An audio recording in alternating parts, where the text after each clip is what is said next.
a lot of times new technology will start out free, Mm-hmm. and then it'll get really good at what it's doing through our interaction. So like it'll have users on there that are using it for free, but they're just learning from your use of their system. And then they'll put a dollar amount on it once it gets really good in the market, kind of like satiated in the market. And it's like, okay, time to start charging y'all. So it's not free. So it might free not no be more. Free anymore.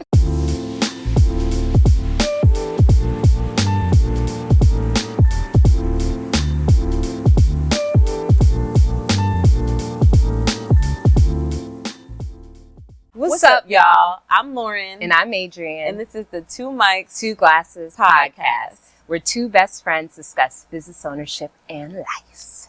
Hey. So, how's it going? What's going on? What happened this past weekend? Oh, you know what? So I am on the board of an organization called City Blossoms, which is very exciting. It's my first time being on a board for a nonprofit. And we did this really cool event called Spring Fest, which is where we go and we garden, a community garden, like help the garden prepare for the new crops. So we were doing it's like mostly for families and kids. It also has a lot of free food, and it's just a great time to help with food insecurity in the area. So it was in DC, like Northeast, and we went to the community garden. We had my son, my bonus baby, was with us. Oh. So it was really fun. He was like watering the plants, and we had him raking, and we had him eat some edible flowers, and he went to town on those. Wow. Is it like the honeysuckle ones, or there's like other ones? It was called like a pea flower because it tastes like a snap pea. Oh. And the guy was like, here, eat this. And I was like, eat what, sir? Like, you want me to put a flower in my mouth? Like, you want me to eat grass? And I was like, okay, I'll try it. I was feeling earthy that day. I tried it. I was like, oh, this isn't too bad. So I said, hey, eat this. He goes to town. Like, he ate 3 of them. Oh, wow. He liked it. I feel like it's because you know how kids like want to eat grass anyway. Like, he's like a little boy. He just wants to. Did you try it? I did. It wasn't bad. It wasn't bad. Did you ever used to, what was it? It's like you sucked on like little honeysuckles. Yeah, girl, all the time, yes. I was such an outdoors kid, and I loved playing like soccer and stuff. Like, we were all over the place until, we got into video games. Never wanted to go outside again. But yeah, I used to do that too. Yeah, it was fun. I don't see them anymore. Maybe the honeysuckle? I don't think I spend much time outside anymore.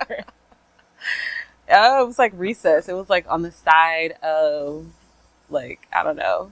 It was like a bushed area on our recess. When we went out to recess, they had a bunch of honeysuckle. Yeah. I remember that. So what are we drinking today? Because we're talking about things from the earth. God give it the wine. We are taking down something for our frugal family. You know what I mean? You can get you some good Winkin' Owl from your local Aldi's. And it's actually a pretty good wine. I think I like the Cabernet. This is the Merlot. The Cabernet is really good. And it'll only run you about $2.77. $2.77? I think with tax it's a little over $3. Wow. But this wine is super affordable. So when people say that they can't afford I never knew it was that cheap. It's like $3 because I got it for my brother's engagement party. Oh no, his rehearsal dinner. I had to, I did the rehearsal dinner. Wine, yeah. I had to buy a lot of things. And, they don't even drink wine. So it really was for me. So nice. Cheap. Okay, so let's see what this Winking Owl is doing. Yes, let us see. Not bad. It's giving a little communion, but I ain't mad at it. Real talk, I normally don't like Merlot, and I like this. So it's normally the cheap wine. Okay, no shade, but cheap wine. Normally, I don't like it. Yeah. The expensive version. So I don't like Chardonnay typically, but if I get a good cheap Chardonnay, you like it. It's good. I don't like Merlot normally, but this Merlot, the cheap version, is delicious. It's not bad at all. It's pretty good. Bad. Okay. You said it's giving communion though. Oh, we did not talk about what you did this weekend though. So fill me in. Okay, so We're drinking wine. This weekend I enjoyed some wine as well. I'm dieting, so I'm like saving all my calories or drinking calories for certain days. So on Friday, we got together with a few other of our girlfriends for a book club. Hey. Yes, so Bosses. we'll be watching The Kingmaker. Oh, The Kingmaker, so good, so good. Naughty. It was very naughty, yes. But anyway, yeah, so that was a lot of fun. Thank you for starting up a club, because it's just, yeah, I don't know. I know my friends read, but it's nice to like read together. It is. Because we need to do better. Like, okay, so what are we talking about today? Computer love. Yes. That sounds good. Computer love. So let's talk about your tech stack. Yes. So today we're talking about automation, what our favorite technologies and business tools are for, doing your business, running your business. Yes, absolutely. And I think a lot of times when you're starting, you try to do a lot of things manually because you might not know everything that's out there. Mm-hmm. And or you don't want to pay.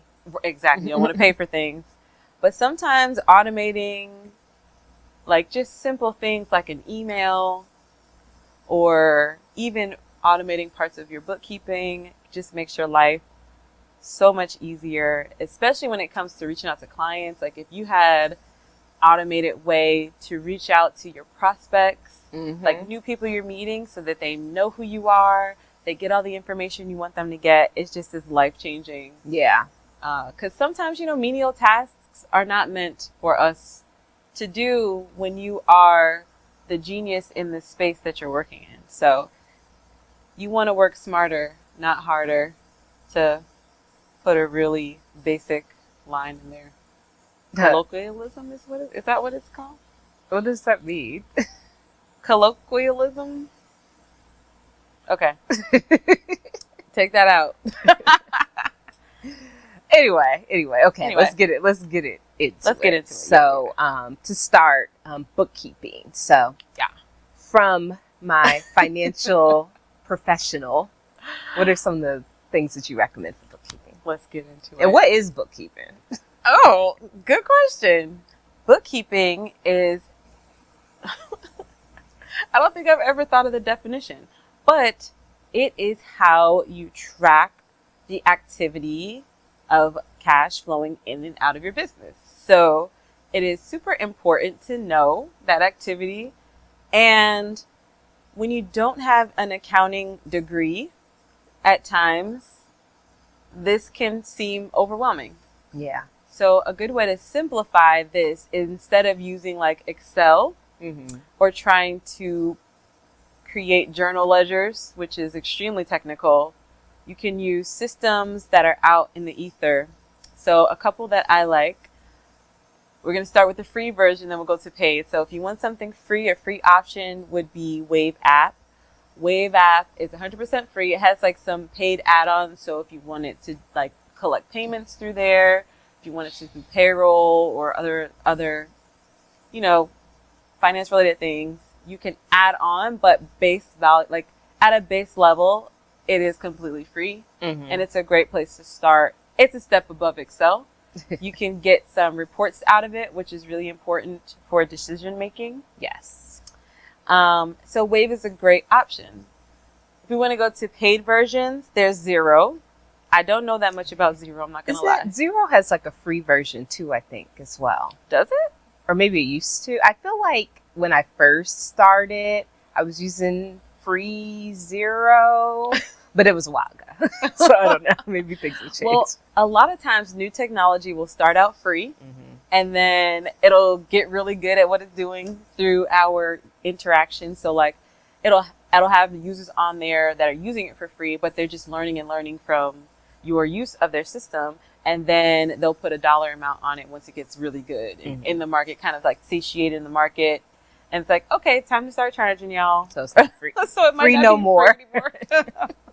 Oh, wow. That's how I feel like might happen with Wave, but they have not. They just kind of added on things like you can get a bookkeeper to help you, and that'll be, you know, a cost. But yeah, Zero, I'm not 100% sure. I don't know that much about Zero. I know it exists. Yeah. I don't remember a ton about it. I do feel like it was very similar to Wave. And one of the reasons, so I used to use Zero and now I use QuickBooks. And I feel like one of the reasons I left Zero is because QuickBooks had like better integration to stuff. I had accounting professionals and later on bookkeepers that, you know, QuickBooks was like more professional, I guess. Yeah. And actually, that was my next recommendation, is to go ahead and get QuickBooks. It has a lot of different levels now. So if you're a smaller business, don't want to spend too much, they have options that are like for self-employed. I don't know if it's still called that, but they do have very affordable, I want to say like maybe $10 a month affordable options now. All the way up to like maybe enterprise level type of subscriptions where you get a lot more functionality. I like QuickBooks because you can automate your bookkeeping. So you can set up rules where if you have like Google, you pay Google every month, like you can set up a rule that will automatically book that. So you don't have to go in and like completely categorize everything manually anymore. Yeah. You just have to go in there and kind of look at the outliers of things that maybe you don't use regularly. So that is a great tool, a great way to save time and energy. And then it has great reporting. Again, you can do payroll through there. You do, you know, W-2 and 1099 filings through there. Ton of great things. You know, I don't want to get too excited. Numbers. Spreadsheets. And I have like the opposite reaction. Like, oh. Yeah, that's why Adrian's like, here, you know. But if you would like to outsource, Mitchell Consulting is here to help you. Yes. No matter where you are in business, right? No matter where you are in business. OMG. Okay. Yes, love it. Yeah. So bookkeeping, she basically said it all, but yeah. And then QuickBooks is the way I am going right now. And it just connects with a lot of different. Yeah, it seems like that's like the main one that people use. Yeah. So even if you don't have a bookkeeper, but you have QuickBooks, it's a good one because it grows with your business. It does. Right. And many accountants are very familiar with it. Yes. So kind of going from finances and staying with that same vein, if you want to use Wave, Zero, QuickBooks, that helps with invoicing. But there are a few more tools that you can kind of use for invoicing and like proposals and things like that. So I think there's FreshBooks, I think helps with invoicing. 17 Hats. Yes. Is a great proposal and invoicing system. Yeah, that's what I use. 17 Hats. And it integrates really well with QuickBooks. So whatever you put in 17 Hats kind of gets pushed on into QuickBooks through, you know, an API connection. I believe it's what it's called. I think HoneyBook does invoicing and proposals as well. If you want like very bare minimums, you can do invoices through your payment processor. So Stripe, PayPal, you can create invoices. Yeah. Oh, and just to let you know, PayPal does not connect to Wave anymore. So that's kind of a functionality that's no longer there. So it kind of helps when you pay to play. Sometimes you get better. So it still connects to QuickBooks. It still connects to QuickBooks, but it doesn't connect to Wave. And that's slightly annoying for my Wave customers. But but it's just something to be aware of. If you use PayPal typically for all of your, you know, revenue transactions, it'll be more difficult to get all that detail into your account. Also for invoicing, though, I was thinking of Ignition. I haven't heard of that one. Ignition is something I've seen that a lot of bookkeepers use, and they be hitting me up all the time. But it's actually a really nice looking proposal system. So it's, you know, sometimes you really want to, especially if you're in a more visual field, like I think marketing or like media production, you kind of want your proposals to be a little flashy. Yeah. I think Ignition is beautiful, flashy proposals in Nice. there. So you feel like that's a good tool for like creatives and stuff too? Possibly. Okay. I wouldn't say it's not. Because it's a nice proposal system and it does invoicing and connects to all the things. So Nice. not bad. It's not bad. All right. Okay, so timekeeping.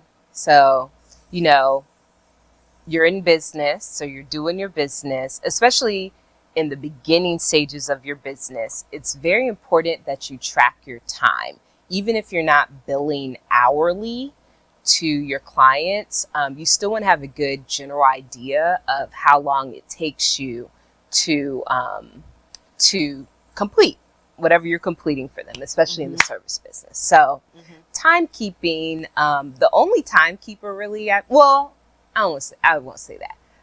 The main timekeeper that I've used is Toggle, which I'm still using the free plan. And yeah, it gives you a lot for the free plan. It lets you categorize your time. Oh my God. Let's go. Excuse me.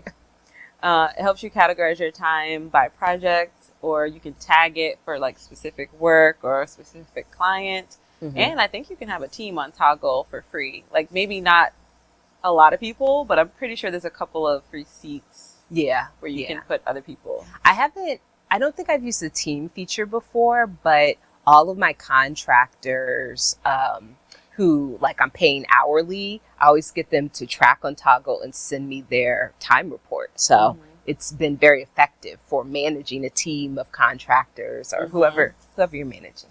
Yes, because you need to know how long it takes to get your service out to your clients.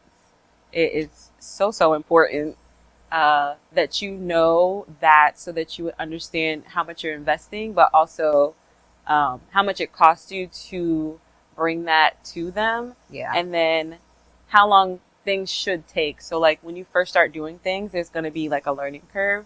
But once you get used to it, you'll have an idea of how long each task takes, and it helps you to manage your team effectively, so that you're like, hey, I noticed this task took a little longer than normal. Let's have a conversation if necessary. And you'll have like something to back that up.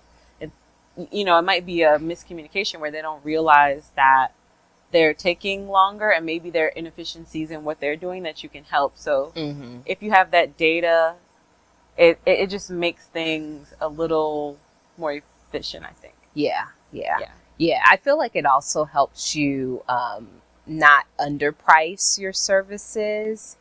So like before I went full time as an entrepreneur, I was just picking any number, like website, $200, $500. Like I was just pulling it like out of thin air. Yeah. It wasn't really based off of like anything. It was just, how much do I want to make from this or charge for this? But now that, I'm more serious about my business, I know the value of what I'm offering. So all of my services, even though I give a flat rate, like if you say, hey, I need, I don't know, a logo or something, or I'm going to say, this is the rate.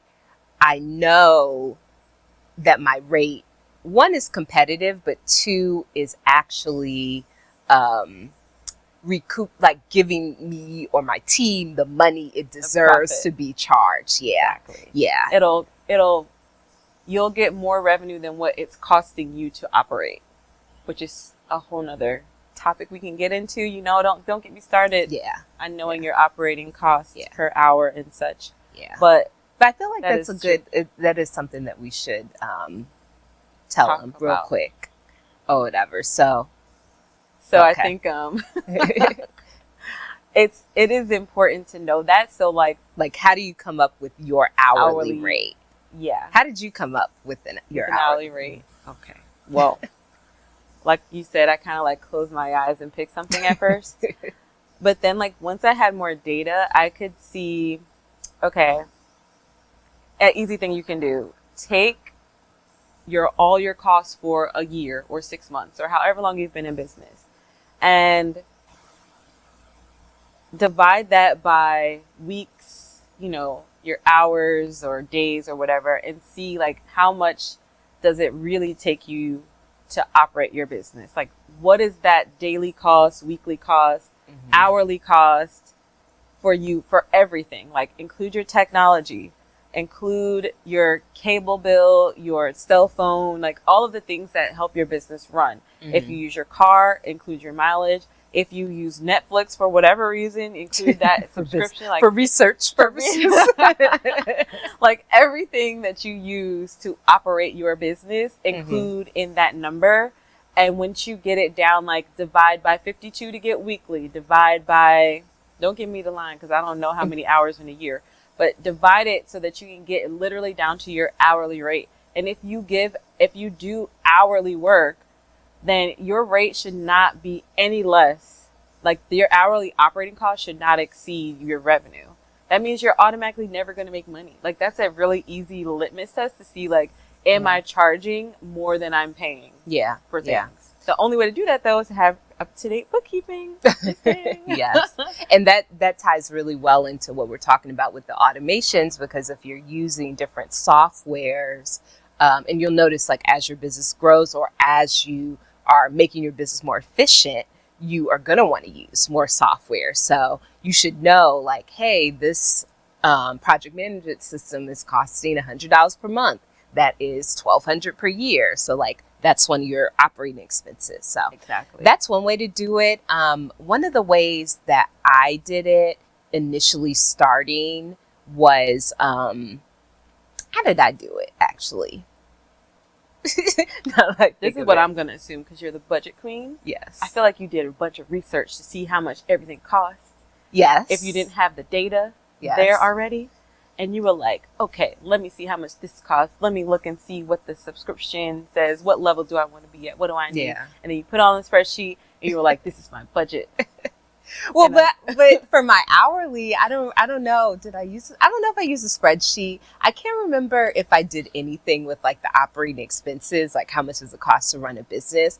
I just kind of went with how much do I want to take home. So if I want to take home $100K at the end of the year, what is that per week? So how many weeks of vacation do I want to take per year? I want to take 3 to 4 weeks or whatever. Okay, so that's how many weeks are in a year? 52. So that brings me to 48 weeks of me working. And then I was like, 100K divided by 48. Okay. And then, so that was the weeks. And then I think once I had the amount of weeks, then I divided it by the amount of hours that I wanted to work per week. So if I wanted to work 30 hours per week or 20, I would divide that by that number. Or if I'm going to work 40 hours, I'll divide that by that number. So I think that gave me my hourly that I needed to take home. And then I probably added the operating expenses and taxes, and you'll be better at managing that or figuring out what those numbers should be with if you use a profit first method, which we'll talk about in another episode. But yeah, so you could, to start, maybe to be safe, you take how much you want to earn and then maybe double it once you get the hourly. Yeah. That's good, right? Because hopefully you're not spending 50% of your revenue on operating costs. But if you are, mine is high. I mean, if you are, and you reach your goal of doubling what you want to take home, right? I mean, your business will net zero, but at least you'll be able to take home that amount that you want, right? True. Yeah. But you don't want your business to net zero. You need to be prepared for emergencies. I'll get on that soapbox. Yes. But timekeeping is that's the basis of figuring out a lot of stuff. Yeah. Some other systems you can use is, so you said Toggle. I use Toggle too. It's free. We like free. But if you have a team and you need to, like, maybe charge people based on time, and you need, like, an easy way to kind of convert the time to an invoice, I would go for Clockify, which is paid. I think they have a free version, but they also have a paid version. And in Clockify, you can easily kind of transform the time to an invoice, and Harvest also does that as well. Okay. So you can break it down by project if you do, like, a lot of project work and you have, like, one of my clients does a ton of project work, and she has different contractors on each project, and she needs to track how much it's costing us to do these projects, like especially if they're fixed rate, you know, or, you know, she needs to be able to make sure that we are, if it's hourly, she needs to be sure that we're charging the client for the right amount of time. So that's super helpful to use those systems that kind of automate taking the time and putting it in an invoice for us. And then it also will talk to QuickBooks so that we can send it through QuickBooks, and everything will be connected and cohesive, and it takes a lot less manual intervention. So yes. Great system. Yes. Make that money. Don't let By it tracking your time. Yeah. make that money. Don't let it make you. Yes. Okay, so next is file management. So file management is something that you may be thinking, why do I need something for file management? I have, documents folder on my computer. Why can't I just save everything there? I have found, especially if you have a business, if you have a design business like mine, or just a business where you have large files that you're saving, eventually, no matter what computer you use, you're going to exceed the amount of space that even your beloved Apple even runs out Apple. of space. Yes, mine is always to capacity, including videos like this. You guys love to come for my HP. Yeah, I don't know about the space of the HP, but yeah. So most entrepreneurs, once you're running a business using a computer, you have a lot more files and things that you're going to need to save, and it's nice to be able to save it on the computer so it's accessible, but you also want it to be in the cloud so that if something were to happen to the computer, you don't lose those files. So for file management, I use OneDrive, which I am paying, I believe, through my Microsoft subscription. So I have Microsoft 365 for email, 365 for email, and gives me Word and PowerPoint, and then it also gives me a large OneDrive, which I'm able to install. It's downloaded on my computer, so I'm saving the files on my computer, but they're being uploaded into the cloud. So that is nice. Where it goes on your computer, They also have that for Gmail, so Google Drive, which is what we use at Mitchell Consulting. And you can create shared drives, similar, so that everyone on the team has access to everything. And you can also share it for clients. For us, we need them to upload receipts and bank statements and other kind of sensitive information. And Google is pretty easy for people to use and to see. And most people have access to it. So yeah, I feel those are the two main ones. Two big ones, yeah. OneDrive and Google Works. Others, Google if Drive. you want to pay, are Dropbox. Oh, yeah. I used to use Dropbox. Some people still use Dropbox. Sometimes I feel with Dropbox, sometimes it feels there's some barriers to access it or something. Yeah, I think their storage is super low. Is it? Yeah. They're oh, you're out of storage, you need to pay immediately. Yeah. Right now. Or you're going to lose it all. I have a really full Dropbox right now because I think I used it to transfer computers once. And then it's just unusable. Yeah, because I think when someone sends you a Dropbox file, that also takes up your storage or something. Yeah. It's okay. It's okay. I used to love Dropbox, but I haven't used it in my business. I've just used it for personal stuff. Yeah. That video of DeAndre at the iFly. I want that Dropbox. Is it? Can you send it to me again? I think I was passing iFly, driving on 95, and I think I was with Jason, and I was oh my God, there's a hilarious video of Lauren's husband when we went there. But then I was I have no idea where that video is anymore. It's so good. I still have it. Just to clarify for you guys, my husband is amazing. But when we first started dating, we went to a iFly, which is indoor skydiving, and he just refused to follow the instructions, and he disrespected because we had a really petite, small instructor, the guy. Uh-huh. He was like really small. And DeAndre was like, well, if he could do this, like I could do this. So he just went in there with ill intentions, and it showed in the video. And his Jordans on. Yeah, he did have on shoes. And he had his shoes all like untied, like he was trying to be so. It was so funny. Yeah. But he was a great sport about it all. And it was a good introduction to all my friends, because that was like the first day. It was hilarious. Like, all I remember his Jordans like kicking the feet like up the top. Yeah, he was like flailing. The air is like, he was like in the air, but he's like flopping. Yo, the dude was like, you gotta go. It was hilarious. And in the video, I remember seeing people in the video laughing. Like, I'm looking at her. She was dying. She was laughing. Our friend who was recording us, you like, could hear her laughing. That's the same thing with the cliff diving video. She was laughing about that too.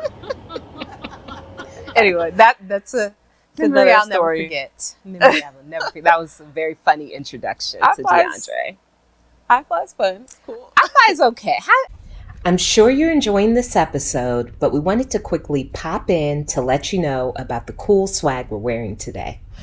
AMW Apparel is a line of inspirational and entrepreneurial clothing for those looking to stand out and make a statement to their following. We provide comfortable and high-quality t-shirts, sweatshirts, tank tops, and more.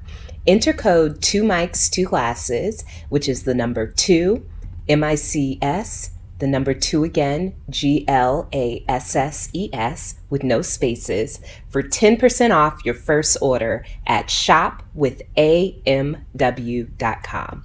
Link in the description. We appreciate your support. How do you feel about iFly now that you like actually skydive? Yeah. Well, I'm not gonna lie. I thought iFly was cool, but it wasn't like thrilling.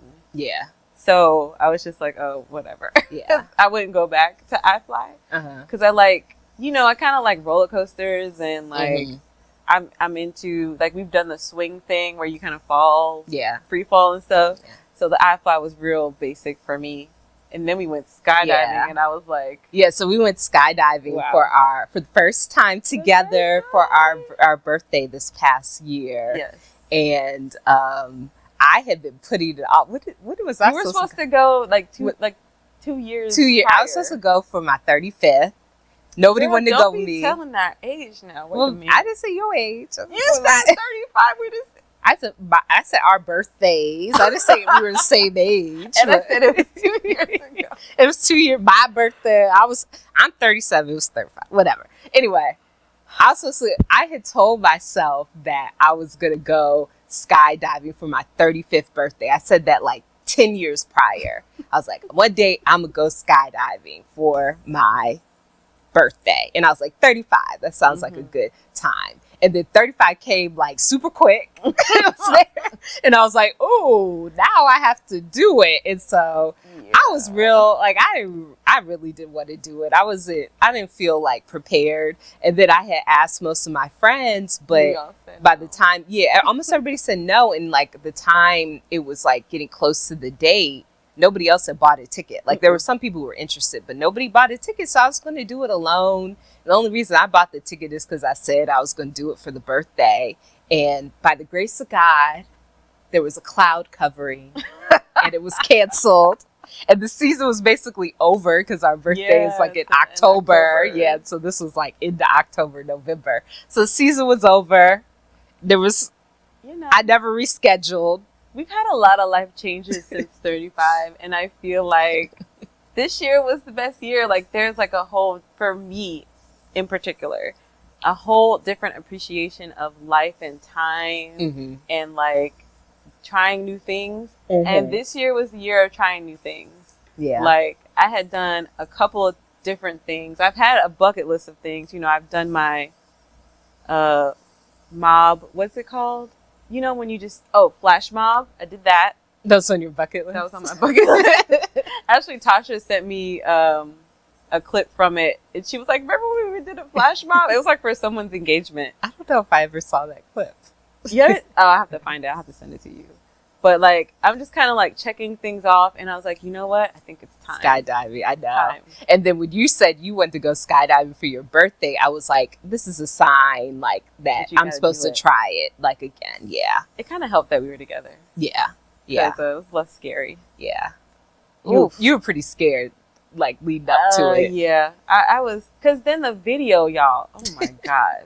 Yo, the video that you have to watch before you go is basically like, we're not responsible for you dying, and it's very likely that you might die because we can't guarantee that you won't. So like, it's very unlikely that you'll die because the person you're strapped to has done it like 1,000 times. Like, And they want to live, right? Right, and they don't want to die. They want to live. So they got families and stuff. So it's like, it behooves them to make sure you get to the ground. But like, Right.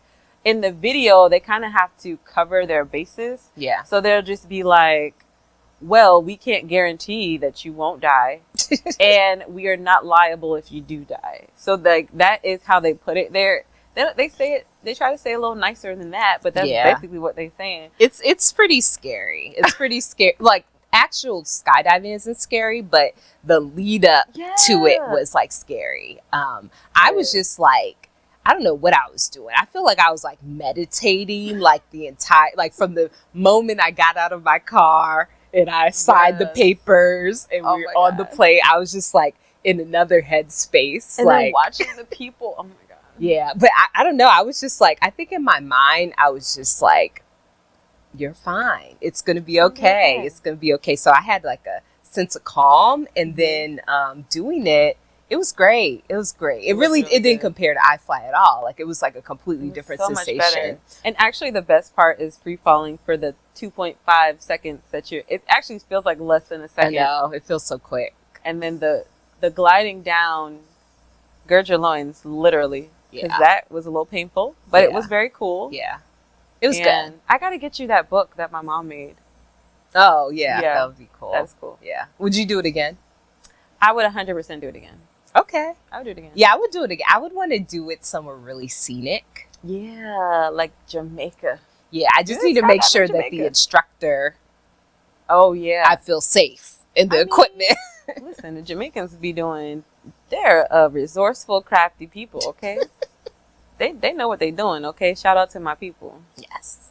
All right. Anyway, We talking about getting text back. back up. Yeah, getting back off our tangent. I think now we're on Email. Can we like put email and social media together? Well, so when I think of email, technologies for email. Well, okay. So let's say you have a business, which I you do. do, and you want a professional email. This is a common situation. You got a business and you using that Gmail. That's not cute. prettybiz@gmail.com. It's just not that professional. Like, Yeah. the people that I've seen get away with it the most for the longest period of time have been like hairdressers and makeup artists. Mhm. But any other business, especially if you have like if you have a business website, you definitely need to be using like a business email address. So you don't necessarily have to pay to have a business email address if you are using a host for your website, like SiteGround, Bluehost, some of those tools. Well, I don't know if Bluehost offers it for free, but SiteGround, It does. Still, yeah. it does. Okay, so they like try and finagle it. You have to press a lot of buttons now to like get to the free part. But yeah, so basically there is a way that you can go in there and set up your business email address. So instead of it being prettybiz@gmail, you could be adrian@prettybiz.com, which is way more professional. So definitely invest or look into creating your professional email addresses. And you can start with the host. Other ways you can do it is some of what we mentioned already, Microsoft 365 and Google Workspace. So Google Workspace is the professional side of Gmail. Right. So, and you can go ahead and you put your info at mybusinessrocks.com. And honestly, it's the perception, right? Sometimes people have that and they don't have nothing together. But if I'm a person, like a prospect that is looking to look into your business or do some research, me seeing that and not the Gmail kind of switches my thought, like, oh, okay, I have like a higher expectation. Yeah. And unfortunately, it's a little elitist, but it's kind of business is business. Kind of, it is what it is. Yeah, because like, you know, you wouldn't expect, like, you are just different businesses that we solicit. Like, I'm gonna go even cheap, like Fashion Nova and stuff, but you wouldn't expect them to send you an email and it says fashionnova@gmail.com. You know, it's just kind of like, even Shein, yes, has a professional Shein email. So let that sink in. Yes. So you need your professional email. If you want to do the Microsoft Office or Google Workspace route, which is a good route to take because they also give you those apps. So they give you the file management apps, and then they also give you like the Google Sheets, Google Docs, and all that stuff. Yeah. Forms. Yeah. All that stuff. It costs like $5 to $8 per month. Per person. Yeah, per user per month. So it can be super affordable. Yeah. Like I think Google Workspace is probably the most affordable. Like I think it's cheaper than Microsoft 365. Is it?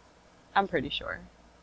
So I think because they compete so much, there's some like equal plans to it. The only thing is like, yeah, if you do Microsoft, you have like Word, Excel. You don't have the Google, you know, apps. Yeah. You have like you can access the free version, but you can find can access free version for Google, but you can't for Microsoft. Yeah, is what you're saying. Yeah, but you can for both of those platforms. You can find an affordable option. The only thing that I have to say that's like a little bit negative about it is I haven't had a great experience. I've had like a mixed experience with Microsoft support. They outsource most of their support, and sometimes you get somebody good, but sometimes you get somebody really bad. And so that's been a hit or miss. But I haven't really had to use their support very often. Yeah. I think it's because Microsoft is like used in schools and stuff. Like I get, well, we're old, slightly. Not that old. We are dated from what the children learned. Elementary school, primary school. But when we were coming up in our old day, they were like teaching us how to type and all that stuff in Mavis Beacon, and they were teaching us Microsoft. Mavis Beacon is really aging us. Oh my god! And they were teaching us how to use Excel in school, like it was a class. Yes, Excel and Access. I remember that at Hampton, we had to learn how to use Access. I've like never used Access again. Yeah, never again. But I've never used it again. Yeah. But yeah, I feel like they don't have. Maybe nowadays they're like exploring past Microsoft into Google, but I guess the money decides where it goes. So I don't know. Yeah. Also, if your business is a nonprofit, I think both of those companies have discounts for nonprofits. So you can look into that, or you can Google that to see what the discount is. That's a good point. Yeah. Okay. So social media, which is different than email. Yes. Sorry. So social media management tools. So I thought you were talking about like what's the monkey one? MailChimp. Oh yeah, we didn't talk about email marketing. Maybe that's the one. I think email marketing and social media go together. Okay. Well, since we were talking about email marketing. Okay, so I'm just throw out a few names of email marketing tools. So if you don't know what email marketing is or what the benefits of email marketing allows you to send newsletters, emails from yourself as a business, to a large number of people. So it gives you the ability to have a mailing list that you're able to grow automatically. And then you can send an email to like 500 people at a time or 2,000 people at a time. It may take, if you don't have a list yet, it may take you time to build your list. But one of the reasons as a business, if you're sending emails to more than 3 or 4 people, you want to send it through email marketing, is that there is a law, I think it's called ICANN, which basically says that you have to give, if you're sending a marketing email, you have to give them a way for them to opt out if they want to or unsubscribe. So when you send an email from your email marketing tool, even if it says it's coming from your name, which it can really look like it's coming from you, it gives them the option to unsubscribe at the end, which is very, very important. So some good email marketing tools: MailChimp, Brevo, which is Brevo, Flowdesk. I was working at ConvertKit today, Constant Contact. Throwback. I know. What am I Kajabi is kind of a... Yeah, well, it does that's an all-in-one. That's an all-in-one. Apologies. What else? Yeah. Brevo right now is my favorite free one. Oh, it's free. Yeah, so MailChimp used to be like the one you're like, oh, it's free. And now they have like really restricted the capabilities of the free plan. So Brevo still gives a lot of capabilities for free. See, that's what happens with that new stuff. That new gets you on the ground level with these new companies, and then you get some cool features for free. Yes. And then a lot of times you're grandfathered in if you stay with them when they start charging people more. I think that happened with like 17 Hats. Like they've changed their price. My price has been the same for 17 Hats, 5 years. Right. So if you start, and I forgot the name of the website. There's a website that'll show you kind of like new technology coming out, and it'll get you kind of thinking about what you might need, but you might be able to get it for like a fraction, like maybe like a third or a fourth of the full price cost of what it would be if they were, up and running fully. So nice. I got to find out what that website is, and we'll put it in whatever boxes that we have to put them in. Are there any email marketing tools that you like that are non-all-in-one that I didn't mention?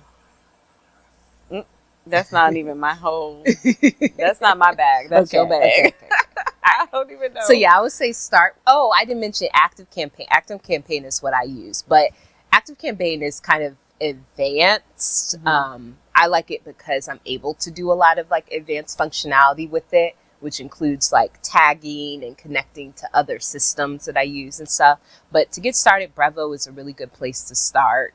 Flowdesk is it's not free, but Flowdesk is good if you want something that's very visually pleasing, aesthetically nice, and easy to use. And there's a ton of other tools out there. My least favorite is Constant Contact. If you don't use it, I don't recommend. Constant Contact is a throwback from the good old days. It is. It might be one of the first ones. Yeah, I think they were one of the first. One of the reasons I don't like is their software is still kind of antiquated. Like really? It's kind of glitchy, and it looks very old in comparison to. They're resting on their laurels. Yeah, and the oldness is maybe making it glitchy. I don't know. It's just it takes me way longer to create anything in Constant Contact than any of the other platforms. Yeah. So social media, there are ways to automate your posting of social media through several different systems. So, for example, don't nobody got time to be posting every day like these companies do. Like they post multiple times a day. They're using those tools. They're using tools to schedule these things out. And like, if I put 8 hours of posting in, I can schedule out 2 weeks of posts or something if I'm posting multiple times a day. Like that's typically what these businesses are doing. Also, they have people dedicated to it. You as a small business owner, it's just you. So you need to also take advantage of these tools in the same way. Yeah. I would say to make your post beautiful, I would start with Canva. Okay. And yeah, they have a social media scheduling tool that's a part of it now. Right? Yeah, I've never used it, but it's cool that it's integrated. So yeah, you may be able to get like more bang for your buck if you have I don't know if it's just for Canva Pro. I don't know. Probably. I think it's super, like, I'm so surprised that Canva is still this cheap. It's like maybe $12 a month, and I think I just pay for the year because it's a little cheaper. But when you use Canva, there are a lot of things that can make your stuff look like other people's things, but there are ways for you to be more creative. Like, you don't have to use the what do they call, templates that are in there, you can really move things around. But Canva always gives your post kind of a polish, and it gives you so many stock photos. It gives you a ton of video. Even I think when it might give sounds and music now. Don't give me the line. It does. It also allows you to edit videos. Nice. And as a basic video editor, I am not. This is not my ministry in any way, but Canva allows me to seem like I know more of what I do. And it really helps you. Not that I really want to be editing videos consistently, but like it has helped. Like, oh, I need to trim this. I need to add a slide here or something. It's really easy, and it's really cheap. Well, I wouldn't say cheap, but it is pretty affordable. Yeah. Yeah, I think it's like for the pro. Yeah, if you pay for the paid version, which is called Pro, yeah, I think I'm paying $12.95 a month or something. Yeah. And if you pay the year, again, it's like even cheaper. $100 or. Oh, is it? Yeah, it's worth it. It's worth it. I think as a business owner, Definitely. That's like one of the automation investments that you should invest in. 100%. Out of everything we talked about, that's Canva is really important. And I think because as a new business owner, a way to seem more legitimized is to have a great social media presence. So it is important for you to keep that current, share the information you have, become a resource to your community, because while social media does not always bring in the leads that you need, it gives the leads that you meet more confidence in your ability to do the work that you might be advertising. So again, you might not find a ton of prospects on Instagram because they're super cold leads, but the people you meet, that's like the first place they're going to look. They're going to look at Instagram. They're going to look for your website. They might look up Facebook. They might look at your YouTube, but like Instagram is probably one of the first places people look. For sure. Yeah. So some other social media scheduling tools you can use are Social Pilot. That's the one I use. Oh, I never heard of that. Yeah, it's pretty, I like it. I have a paid version. I'm not sure what their free version is, if they have free version, but you can manage a lot of different profiles. You can update. You can schedule reels and stuff. Oh, I nice. think they even connect to TikTok now. And I like the reporting from it. So it gives a lot of reporting That's from it important. as well. Metrics are so important. Yeah. And then Hootsuite is the OG. The OG? Yeah. So I think now you can do 2 profiles for free with Hootsuite, but But they have scaled back on what's free for them. Yeah. So you might have to pay a little bit. There was one that we were using, and I really can't place the name. Something Lee? One Lee? Ooh. No. Well, that's good? all. It was okay. Honestly, that's probably why I don't remember the name. We don't really use it anymore. Oh, Loomly. No, not Loomly. Yes, Loomly. No, Loomly is the video. Loom? Loom is the video stuff. I think it was Loomly. I haven't heard of that one. Ugh. I think. All right. Y'all, just look up Loomly. If that's not it, my bad. Okay. Project management. Project management. Lord. So our project management system is one that is a little bit complex. And I am trying to clean it up right now. But that is ClickUp. I think ClickUp has a ton of functionality and automation that will help you to create processes and tasks and remind people to do them. And I think it's really helpful for a team to keep in touch with what you guys are doing. But it is a little complex. So if we want to go back down to project management, it is important to give tasks to people,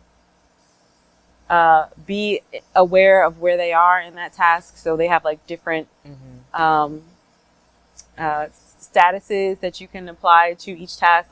I'm almost done. It's in process. It's waiting for your approval. It's, on and on. And so I think ClickUp has a lot of that in there. Another one I've used is, oh my goodness, I'm old. I've been forgetting stuff. Or maybe it's the Merlot. I don't think I drank that much Merlot though. So I can't even blame the alcohol for forgetting. Asana is yeah, one. Asana. That's Right. what I was thinking of. Is one. Monday. It's one. And I think HubSpot maybe. Do they do project management? I thought they That's did. like, I thought it was more Is that marketing. a CRM? I think it's more marketing solution. But not HubSpot. the one I use is Basecamp. So Basecamp is like another one that's like very like visual focused. Like it's not super complicated with it, which I like. And I've noticed that a lot of creatives have used that one. Yeah. So I think you can research to see what's free. I think Rike might have a free level, but if you are managing like multiple client projects, which is what you want to do as you grow your business, you'll definitely need a project management tool to keep everything organized. Yes, absolutely. All right. So these last three categories we can probably squish together somewhat. Yes. So courses, CRMs, and all-in-one. So all-in-one is like solutions that can do everything. Yeah, right? They do. They invoicing, proposals. They have and CRMs are client relationship management systems. So are really important for prospecting and remembering people and not forgetting and losing track of people and their specific needs. Yeah. So you need those. It's like a very good sales tool if you want to manage how many leads you're getting and are they converting to sales. Yeah. CRM is important. And a lot of times you get leads from social media. So all of this is very connected. You get leads sometimes from email marketing. So it's really important to keep track of the metrics in all of this. And a lot of the CRM systems and all-in-one systems have great reporting to show you how well your material is performing. Okay. So what do you use? What is your CRM or CRM all-in-one solution you recommend? Because I'm not good with the CRM. With the CRM? I should be doing more. Well, 17 Hats is considered a CRM. Because you can manage your leads and you can automate emails and you can I do use the lead management part. Yeah. We use Dubsado. Dubsado is actually, it says it's for creatives, but I like it. And we can put people in there. We can create workflows to keep in touch with our cold leads. We can kind of place people in different statuses. So it can be this is a new lead. This is somebody I just met. This person booked a sales call. This person is someone I need to follow up with. This person is someone who they accepted our proposal and now we can put them in an onboarding status. So it's really tracking it from cold lead to onboarding and starting client delivery. Nice. So I really like Dubsado because there's a lot of ways to automate things again. So I don't have to remember my goal is to meet hundreds of people and I cannot manage those relationships by myself as much as I'd like to think that I'm great at that. I'm not. So I need to remember the conversations I had. You can put different notes and you want to look for a system that supports that. Another one I know of is Salesforce. It's a little pricey. Salesforce is kind of pricey. Yeah. But Salesforce is a great client management and very customizable client management system. I feel like almost every corporate job I've worked use Salesforce. Yeah. Yeah, it's a little bit of a big dog there. If we're looking for smaller CRMs though, I said 17 Hats. I think 17 Hats is a good starting place for new businesses because they do have a lot of affordable options there. Yeah. Another one that I've used for CRM is Active Campaign. So that's my email marketing tool, but they also have a CRM portion of it. So that's a good one to use. Other tools, all-in-one or course platforms, Kajabi. We definitely use Kajabi. And we actually use Kajabi for email marketing. You can make emails. When we say all-in-one, it includes so much. So Kajabi does courses. It does email marketing. I wouldn't say it's a great CRM, but you could try to do that because you can put notes in the contacts. You can create community, have a community platform. It's a good starting. If you're I want to definitely have a course and you're kind of in the starting phases of building your business with a course, it's like a really good one to start with. Once you start needing like more advanced analytics and functionality with email and stuff, it's not as good, but it's a very good starting tool. Yeah. And you can see it growing. Like they always are having like new beta testing for this or that, and they're pushing out new functionality all the time. Yeah. Just a couple more I'll kick out. Thinkific is a good course platform. Samcart is a sales page and course platform. What else do people use for courses? There's some other ones. Udemy, okay. And that's like Udemy. It's a course platform. MemberPress is a little bit more complicated. You probably need to work with the web designer for it, but it could be even cheaper than the other course platforms because you're paying yearly, like a couple $100 per year instead of $100 per month. So if you have a designer like me, you can hire me to build a course website that you fully manage and fully own. It's a really good way to keep your costs low while your business grows. But I would say, like, guys, there's like 1,000 million different systems out here that can support your business. What really matters is the research that you do and that it works for you. Don't get super excited with the systems because you do not want to create like duplicate functionality. So you don't want to have systems that do the same thing.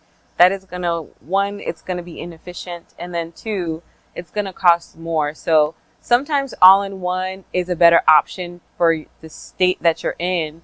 And sometimes there are systems that do things better than all-in-one. So sometimes, it's like a jack of all trades is a master of none. So it at time makes sense, like especially when you're in marketing, Basecamp makes a lot of sense because you can put a lot of really big files in there and you're managing like visuals and things like that. But you may not need that if you're not in that type of field. So really consider what you're doing in your field and how you want your business to operate before just kind of jumping on the bandwagon of whatever system excites you. Like kind of take a step back and try to see the big picture because it's very easy to fall down the trap of wanting to try everything and buy everything. It's kind of like being a product junkie when you have natural hair. Like you just want to try all the products. You want to see how your curls will flourish with this and that brand. You want to try different combinations, but at the end of the day, it might just take one or good products or product lines that will get you to where you need to be. So be definitely do your research. And do research. So you don't have to waste money in the back end. Free trials are a thing, but make sure I put it in my calendar, like cancel this. Because I don't want to be charged if I'm trying something out and I don't like it and it's easy to forget. And that's last but not least, like she said, trial. So try some of them out. Most of them have like a 7-day trial or whatever. So you can try a few of them out that do the same thing and see which ones. And pick the one that works best. And they normally have people who will talk to you and walk you through it. So book a call, whatever you need to do, because they always have sales reps trying to, like, take it with a grain of salt because they're trying to sell you. And what sales reps will do is sell you on things. They don't have no idea how it really functions because they're not the IT people. But they are very helpful in showing you the best parts of the system. And sometimes it's easier to talk to somebody than sit and spend time figuring it out when you don't know what you're doing. Like, you don't want to waste time. So it might be worth getting on a sales call with some of those folks for that. But remember, with all systems, trash in is trash out. If the information going into your system is not like streamlined, it's like all over the place, it's going to be hard. Like if you don't have like a standardized way of getting client information, it's hard to compare clients. It's hard to compare things that have differing information. So if I'm trying to see how certain things work and what I'm putting in the system is all over the place, it's going to be hard to know if the system is working well. So make sure you're like thinking about your processes outside of systems before diving in and figuring it out, because you can create a mess sometimes. Yes. And if you need help, I'm pretty good at that type of stuff. Yes, So you if are. you can book an hour conversation with me, a marketing strategy session, we can figure that out. All right. But I hope this was super helpful for you guys. I know it's a lot of information, but automation will change your life. It really will. And done the right way. And time and money. And yes, amen. And so, what we toasted to making money. I think we should toast to like time and peace. Getting your time back. Yeah, get your time back. Go on vacation. Yes. Spend time with people you love. Time is not an infinite thing. Yes. And it's not something you can get back. So it's important to really be careful and particular about how you spend your time and energy and what you put your energy into. So I like spending time with people that I love, and we want to encourage you guys to do the same. Love it. Cheers.